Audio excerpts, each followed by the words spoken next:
ఆస్తులు కేసుల అంశం ఏపీ అసెంబ్లీలో దుమారం రేపింది. కాంగ్రెస్ టీడీపీ ఇద్దరు ఒకటై తనపై కేసులు పెట్టారని ఆరోపించారు జగన్.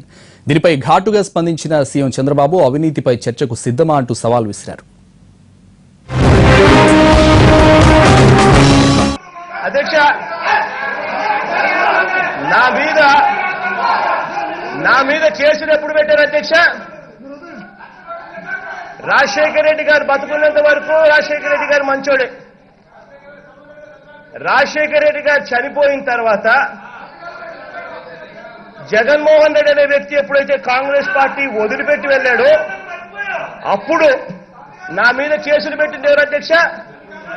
కాంగ్రెస్ పార్టీ వాళ్ళు, చంద్రబాబు నాయుడు గారికి సంబంధించిన తెలుగుదేశం పార్టీ వాళ్ళు ఇద్దరు కలిసి ఒకటై, అవును, ఇదే అచ్చెన్నాయుడు గారు అన్న ఎర్రమనాయుడు గారు కేసులు పెట్టింది ఎవరు అధ్యక్ష?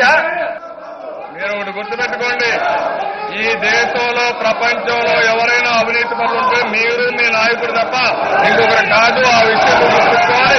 అవినీతి పైన మొత్తం చర్చ చేయడానికి నేను సిద్ధంగా ఉన్నా, అపోజిషన్ సిద్ధంగా ఉన్నారు. మీరు కనుక్కోండి. యువాస్యం చర్చకు సిద్ధంగా ఉన్నారా? అవినీతి పైన చర్చ చేద్దాం. మీ దగ్గర డాక్యుమెంట్స్ పెట్టండి, మా దగ్గర డాక్యుమెంట్స్ పెడతాం.